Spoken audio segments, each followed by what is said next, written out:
Hello and welcome to the Energy Outlook. My name is Wisdom Chap Jumbo. Today, a critical topic we are discussing is around the supply chain of now. Nigeria's supply chain is a critical but challenged sector facing issues like poor infrastructure, insecure transportation routes, inadequate storage, high fuel costs. Sometimes they affect our agriculture where we have post-harvest issues. But today we turn our focus to green and sustainable supply chain as a focus on the energy sector. The energy sector is largely driven by a lot of logistics, moving products from one end to another. And, sometimes when there are fuel scarcity in the country, it is tied to logistical issues. And this is supply chain. So, but a lot has happened and the supply chain sector seems to have evolved. Now we talk about sustainability within the supply chain. What does that really mean when we look at some of those issues? And looking at the energy sector in itself, broadly, what role does supply chain play, especially when we talk about supply chain of now? Organizations like the Africa Center for Supply Chain are driving conversations around this area. And today, we have a guest who will be speaking to this. Stay with me. We'll just go on a quick break. And when we come back, we'll tell you what's trending in the news within the sector. And then we'll go right into the conversation. Our time is already fast spent. Don't go. Stay with me.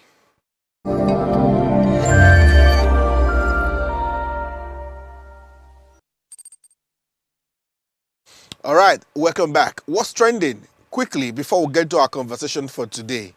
All right, the National Assembly has commenced a review of the 2023 Electricity Act with strong indication that electricity tariff categories introduced by the Nigeria Electricity Regulatory Commission, Band A, B, and C, will be scrapped or may be scrapped.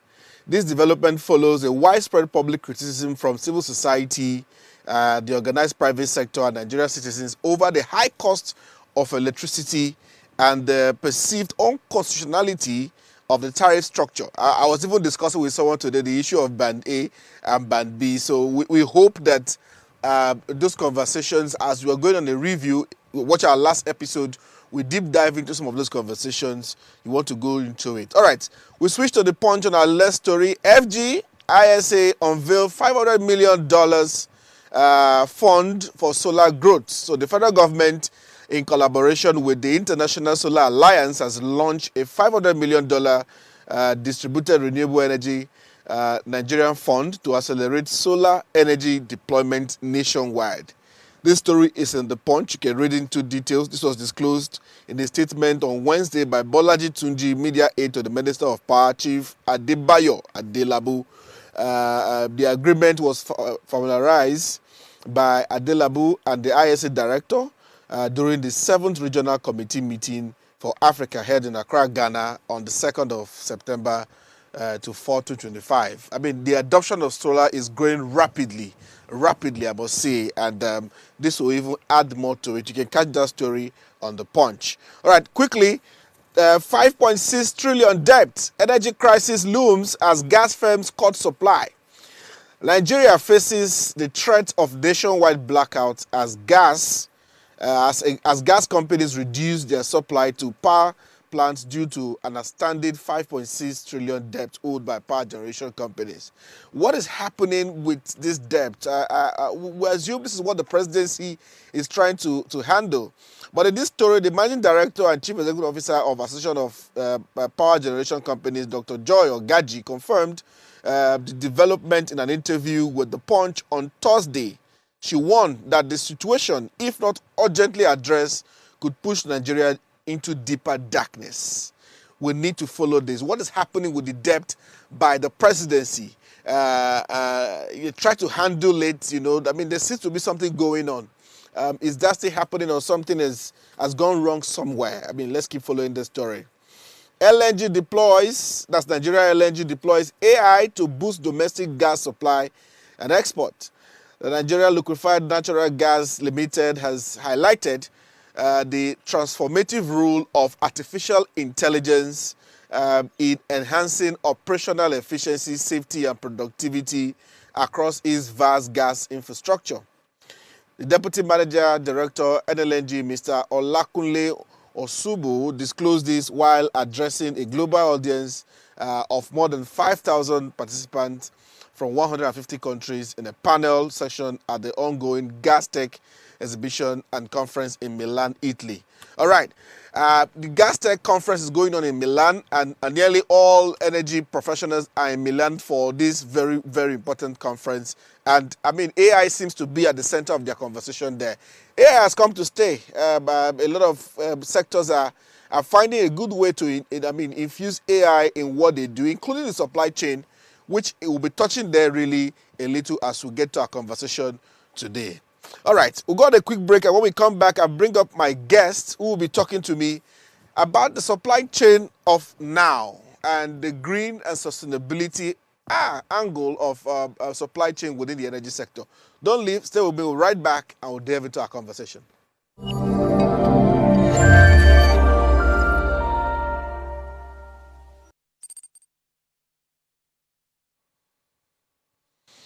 Okay, thanks and welcome back again. I gave my little intro earlier when we talked about the supply chain of now, but today we're delving into a conversation of green and sustainable supply chain with the focus on the energy sector. My guest is Dr. Obiora Madu, Director General of the Africa Center for Supply Chain, who will be, giving us clarity on some of this topic. Dr. Obiora, welcome to the program. Thank you very much. All right. I don't know if you can hear me. If you can confirm you can hear me clearly. Very well. All right. Thank you, sir, and welcome to the program. So, sir, quickly, we'll just deep dive into the conversation. We know we've taken a little bit of your time, and before we could kickstart the program. But quickly, sir, when we talk about green and sustainable supply chain, or when we look at green and sustainability in the supply chain sector, when we look at the energy sector itself, as in regards to supply chain, sir, could you break it down for us clearly when we say sustainability and supply chain in one word? What are we really saying, sir? Well, green and sustainable supply chain, it can be green and sustainable logistics, it can be green and sustainable procurement, whichever way you look at it, the entire supply chain needs to be green and sustainable. Now, what are we talking about here? We're talking about integrated ESG, environmental, social, and governance structures for supply chain. Now, the whole essence of sustainability is actually to try to leave the earth. If we can't leave it better than we met it, let us at least leave it the way we met it for other people who will come on board. So right now, in procurement, in the entire supply chain, ESG is a major concern. Suppliers will have to meet it to be able to supply to major companies. At the same time, major companies, once it is observed that you are not complying to ESG and other sustainability issues, you will be in trouble. You will not be able to sell. Purchases are being made these days on the basis of the company's compliance to sustainability issues. So it's no longer when they looked at sustainability as a cost. Right now, if you are compliant, you actually have a competitive advantage because a lot of people, when people who want to buy your product will say they want to come to your country, they want to view your factory, they want to know what is going on in your factory, they want to know about the salary of your workers, they want to know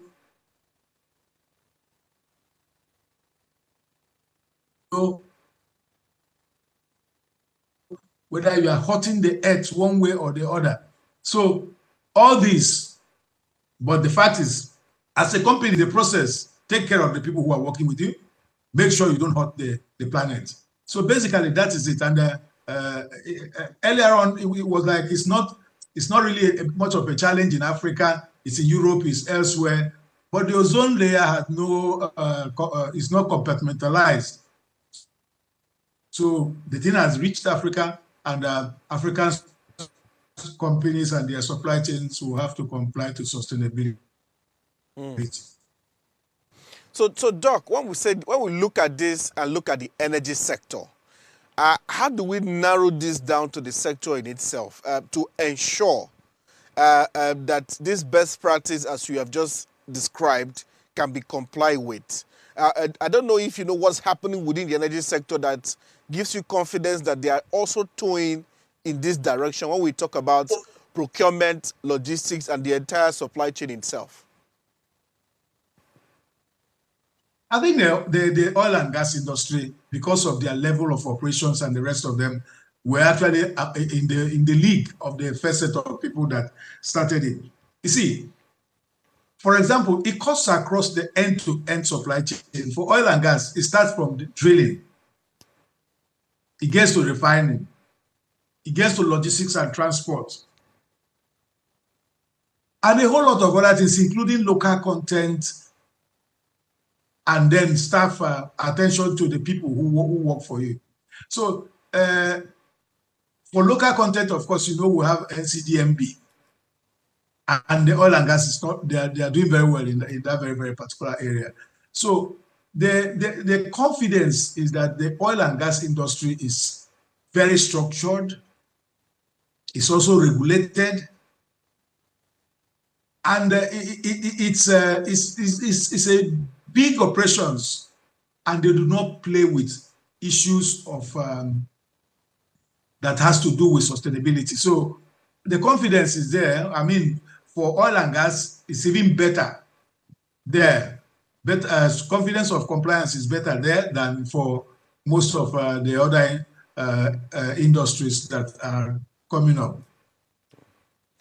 All right, sir. So, Doc, we know you just had your conference, your maiden conference at the Africa Center for Supply Chain, which, of course, the conversation was centered around the supply chain of now. Tell us a little bit about that conference, really, and how can we maintain this best practice? You talked about your confidence in the energy sector, already taking the lead on some of these things. How do we sustain it? Already, if we have confidence that they are keeping to it, are you assured of sustainability in this direction for the energy sector? Or what do you see that might be changing? And tell us a bit about the conference that just happened. Okay, starting from the conference, the theme of the conference was supply chain of now. Why of now? Because the supply chain of yesterday cannot lead us for tomorrow. So what it means is that we have to do something now about the supply chain. So everything was centered around social impact, around sustainability, and of course profitability for companies. So it was packed. It was a four-panel. We had 4 panel sessions, very, very knowledgeable speakers, and the rest of them. And every attendee was very happy that he was there. So now about how do we ensure sustainability? First of all, on the environmental side, a couple of years back, we didn't have anything called NESRA. At the time that waste was dropped in cocoa and the rest of them, there was nothing called NESRA. So NESRA is doing a whole lot looking at environment, making sure that people are not hurting the environment so much. And so many companies are actually going green. Recently, Dangote just brought in how many thousand trucks? That is 4,000. Electric trucks. CNG trucks. 4,000 LNG, CNG truck. So the issue is, so that is an example of what is going on. So many companies like Lafarge and so many other companies are bringing in. While you were at the conference, you saw the Edger Ice tricycle. The Edger Ice tricycle is powered by, it's electric powered, and then the entire body of the tricycle is covered by what do they call it, solar panels. And then inside you have a very cool environment where a whole lot of things can be stored. Cold, actually, not even cool. So a whole lot of things. You see, unless we are aware, unless we find out, we will not know that a whole lot will happen. I must tell you myself that I was shocked with that Edger Ice, this thing that I saw. And African Center for Supply Chain is willing to promote them going further. So regulation, it has to be self-regulated. When you know that it will be giving you a disadvantage, it will be bringing disadvantage to, nobody will beg you to comply to it. But of course, there are regulatory agencies for different types of issues in sustainability that are doing their own here and there. But the fact is that companies on their own are already doing whatever they can to ensure that they comply with sustainability issues. Apart from any other thing, it gives you a competitive advantage. I'll give you an example. Okay. If you are trying to export wood from Nigeria to certain parts of Europe, they will want you to bring a certificate that shows that the wood you are exporting to them was extracted from an area that is designated for export. So tell me how you want to escape that kind of this thing. So same thing, all this organic and all that certifications here and there are forcing people to actually comply to sustainability issues.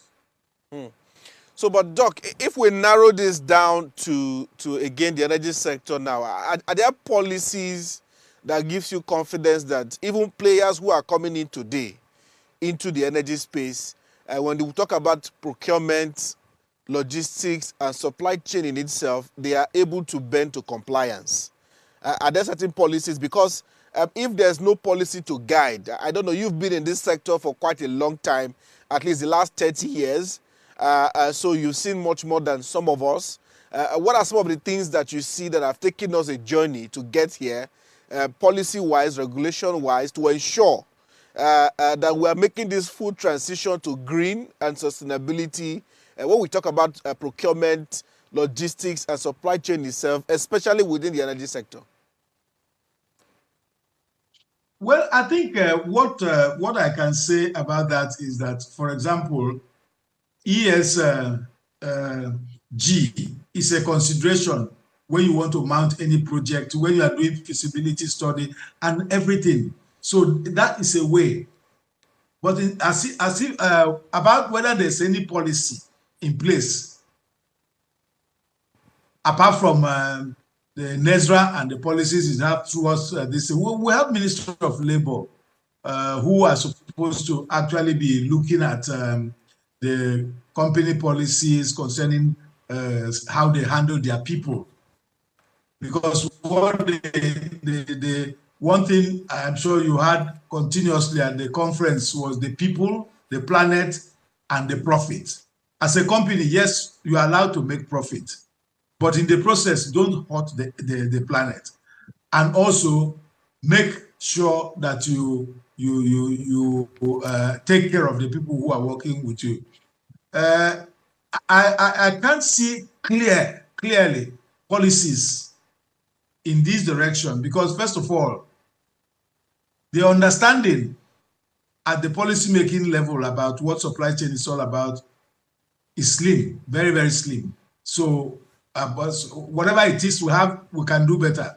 And the one way we will start is to get the policymakers to actually understand and appreciate the importance of supply chain and the contributions it can make, particularly in the area of sustainability. I mean, the Africa Center for Supply Chain, I mean, since 2011, you've been doing quite a lot of work. With this gap that you've just mentioned now, what are the plans to sort of fill in the gap or be able to provide solution within this gap that you just mentioned in your last statement? Well, one thing that came out clearly from the last conference was that the people are very, very important. Okay. And then the three pillars of African Center for Supply Chain is about education, it's about research, and it's about networking. So the education side of African Center for Supply Chain builds capacity, because if you have people who have capacity, you can plan strategies and execute them. But if you have people who do not have capacity, all your plans will fail. So that is one way where we are. Then on the research side, for 7 years running, we have been publishing Nigerian Logistics and Supply Chain Industry Report. That report is available. It's been helping foreigners who want to invest, policymakers, the academia, and the rest of them. That's another way we are bridging. We have actually published one of the reports on the sustainability on AFTA, on blue economy, and others. So the research aspect is also covering it. So I think as a center, that is where our own. Then of course advocacy. We do a lot of advocacy towards policy making and the rest of them. For example, like if you ask us what percentage of our GDP is made up of logistics and logistics activities, you will not get the correct information. So in a recent research with NITT, we took a look at it and then found out a major bias, that Nigerian Bureau for Statistics figure talks only about the corporate logistics that happens, which you can easily reach. But the informal logistics that happens, the figures are probably bigger than that of the formal logistics. So you cannot tell. And that information is very important in planning. So that was a contribution that could help in that direction. So that. We'll just, 7 consistent years we will publish every year. So, and it's available. So that's, I think that's a fair contribution also from an industry point of view. All right, Doc, thank you so much. We'll go on a quick break. And when we come back, I have a few more questions for Doc, especially are there other countries that are getting this right that Nigeria could look at when we talk about green and sustainability in procurement and the entire value chain of supply chain itself? So stay with me. We'll go on this quick break. When we come back, I'll take Doc on a few questions.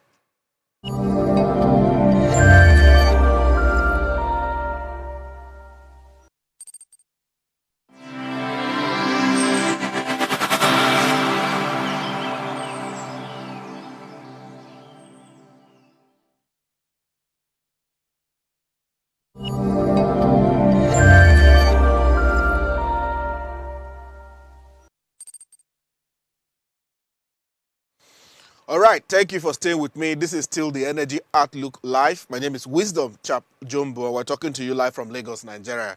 Yes, we've been discussing green and sustainable procurement with focus on the energy sector in itself. I have my guest here with me, who is Director General of the African Center for Supply Chain. With over 30 years in the industry, Dr. Obiora Madu, which is best, people call him the father of supply chain, is best described to have the requisite knowledge and expertise to talk to us about supply chain. And it's such a pleasure to have him on the program. Dr. Obiora, back to you now. Like I said, my question before was going to look at other countries probably that are getting this right when we talk about green and sustainable supply chain. Compared to markets like the UK, and other market areas also. Are there other examples from countries that you see that Nigeria could, prepare to emulate, when we talk about green and sustainable supply chain or procurement itself? Well, it's not about pretending. We'll talk about emulating. That is, if there are people who are doing better than you, the only thing you will do is to emulate. Yeah, if you are looking at Africa, of course, we can't. The only thing we can do against the Europeans and elsewhere is to benchmark and then start working towards. But if we're looking at those we can emulate, if we look at it from African point of view, there are countries that have made some advances in this area, like South Africa, Egypt, I think Kenya to some extent. And these countries I mentioned have very solid policy in that direction, and also the regulatory oversight to ensure that those things are right. So we need to come up with policies, strong policies as regards sustainability in the supply chain. Without even such oversights, so many companies are going green in Nigeria. I mean, we listen to a lot of stories, and the advice is actually that we should start going green right from our house. So, but for the oil and gas, if you're rating sustainability in oil and gas, I think Nigeria is not doing badly. But the other sectors, there are African countries we need to learn from or emulate, and I've mentioned a few of them. Doc, the major part of going green is, fully adapting to the energy transition. We see that the wave of renewable energy and solar and all of that. I don't know if for example, if you have solar or if you use solar yourself, but we see that there seems to be a growing surge. Adoption is fast going. But I don't know if there are members of your center who play a lot around this renewable energy space and solar off-grid space, and what you're seeing that are pretty much very encouraging when we look at going green in the area of procurement, logistics, in this space, sort of. I just wanted to get your thoughts on that. If what you're seeing happening within this scope of transition, going green and renewable energy with solar. Within African Center for Supply Chain, we have solid experts. The first black president of CIPS is a Nigerian. He's a fellow of the African Center for Supply Chain. So a lot of capacity building is happening in that very particular direction. Like after the conference, the Edger Ice Company is joining African Center for Supply Chain to see how we can assist her.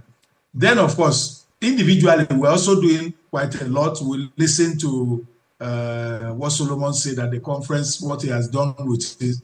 All of us are using solar. I use in my house, and the rest of, and then, of course, even Aso Rock is already installing solar panels and trying to use alternative energy. So yes, it's an area we're actually going to be publishing a report in shortly, because it's a growing area. It's even becoming less expensive for people. But with the news you gave about scrapping the bans, probably it will delay some people from joining, but it has become a major source of power right now. And the African Center for Supply Chain is looking at it, and it will publish a report on that and pointing out strategies to go forward and the benefits, and also help government with more policies along that line. Mm-hmm. All right, I like that. We would like to follow up on that report. Me, for one, I would really want to look at that report and see what the center is going to really publish around what's happening within the renewable energy. We also see that broadly the energy sector, CNG and the likes of that is growing rapidly, and the use of LPG also is indeed, which is the cooking gas, growing vast. I don't know, Doc, if around some of this, what you see, what are your predictions if we look at how CNG is growing for our vehicles and being the alternative fuel? What are some of the predictions you're looking at when we talk about logistics itself, procurement, because supply chain is critical to how we move from one point to another within the energy sector itself. So are there predictions you're looking at when we see how CNG is fast growing, which will speak suddenly to this issue of going green and sustainability itself? Are there any predictions from you, Doc?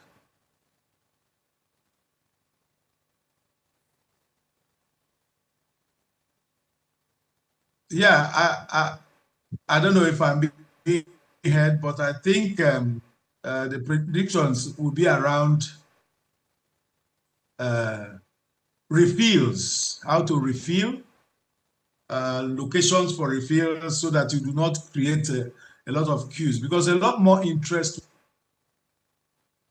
will be heading in that direction. And the other thing is the technical side of it, because we've had explosions.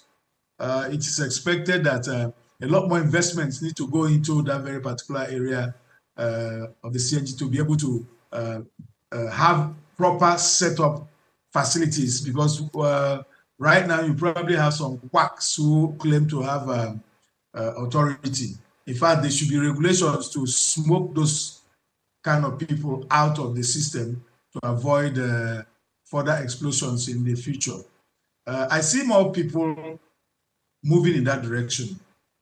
I see more people moving in that direction, and at the end of the day, I think the renewable energy will take over, because you can see that we are beginning to pay less emphasis in oil. Even Nigeria is beginning to pay less emphasis on revenue from oil and looking for revenue everywhere else but from oil, because we clearly know that in the future, that's why we are the ones selling fossil fuel. Then we are the one also investing in renewable energy. So we know the direction where we're going. So that's what I see that will happen in the future for all the vehicles. 4,000 trucks is not a joke. And so many other companies are doing the same. So it will become a norm very soon. We'll also carbon for cash and the other incentives that is attached to those. So you're really good to also support that conversation on incentives. If we want things to move a bit faster, if we want people to adopt, what we're all saying around green and sustainability, you also advise some incentives by government. Is that what you're saying?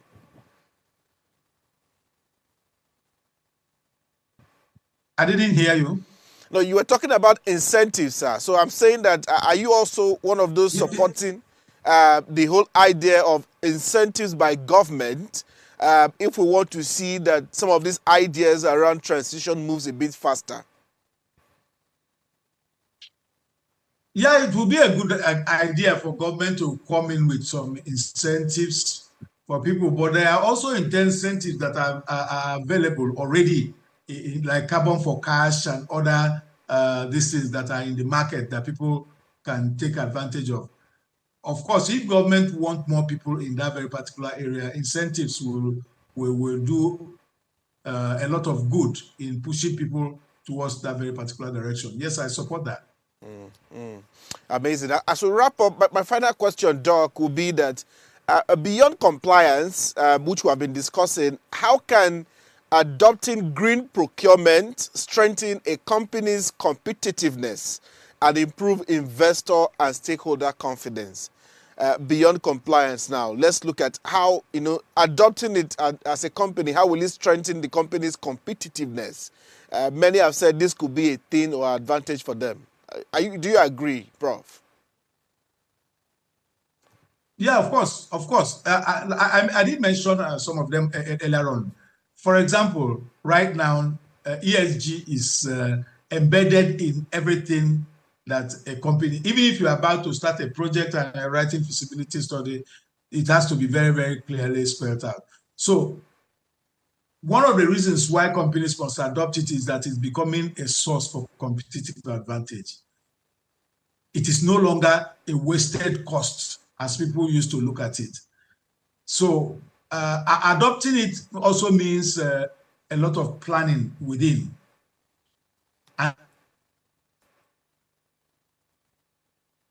And then you also have to be seen. I'll give you an example. The UN wanted to buy tiles, and the one in Italy had a lower price. The one in Spain had a higher price.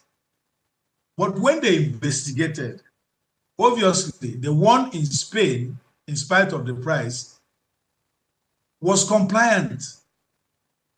And that compliance, it was compliant, but of course, that is as a result of activities within the company. And the company was building for competitive advantage. So because of that, and because the other company from Italy didn't have, was not seen to be compliant with, they lost the business. They bought the tires from the guy from Spain with a higher price. So the same thing is happening to, that's why you see every year, particularly in the oil and gas, because I know I've done that for about for two companies several times. Now you have to get your suppliers to be compliant, because that's where the challenge starts. If your suppliers are not compliant, investors will not be interested in putting money in your business because they don't want to get involved. So for about 3 years, at the end of the year, they bring their suppliers together. We spoke to them on sustainability of supply chain as contractors of those oil companies. So that's how to build it. Once you are known or you are seen also, because there are records to show, obviously investors will be interested. Apart from investors, people who do business with you will trust you. It will create more partnership for you, give you global competitive advantage, and a host of other things. So that's why you see that right now, a lot of people are working hard within the organizations to ensure that they are compliant with the regulations that are there as far as sustainability is concerned. Dr. Obiora Madu, Director General, African Center for Supply Chain. It's such a pleasure to chat with you, sir. Thank you for making out the time to be on the program. I did enjoy your insights always. Every time I get to listen to you, and your knowledge and vast experience really is a blessing to us as a country, as a people. And we did say thank you so much, sir, for making time to be with us on the Energy Outlook.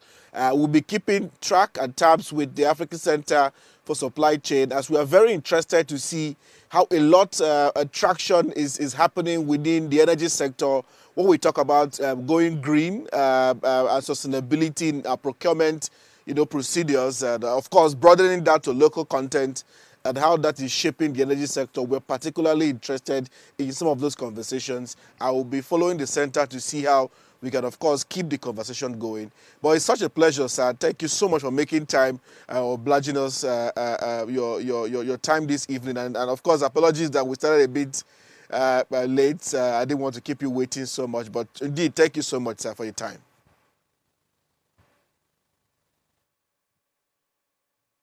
All right. That's all we have for you on the program today.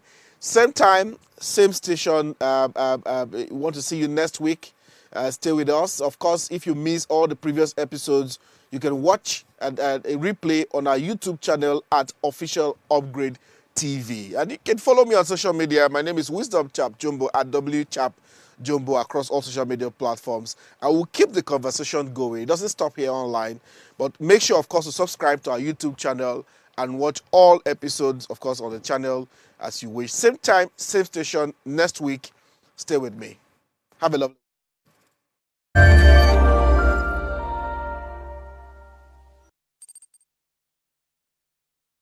Tell us you're a Nigerian without saying a word. Energy security is one of the most pressing issues for many developing countries like Nigeria. And if there's going to be any meaningful progress, addressing our energy issues is non-negotiable. I need to see light for my house. Make them do something. Band A is expensive. I literally have to turn off all my appliances just to reduce costs. We need light. Introducing the Energy Outlook, your go-to show for everything energy. Every week, we'll bring you the latest insights, innovation, and in-depth analysis of Nigeria's energy sector. From policy discussions to regulatory insights, we'll analyze the key decisions influencing growth and sustainability in the energy sector.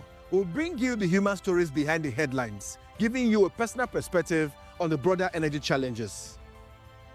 Join me every Friday at 6 p.m. for the Energy Outlook, your guide to the future of energy, where energy means business.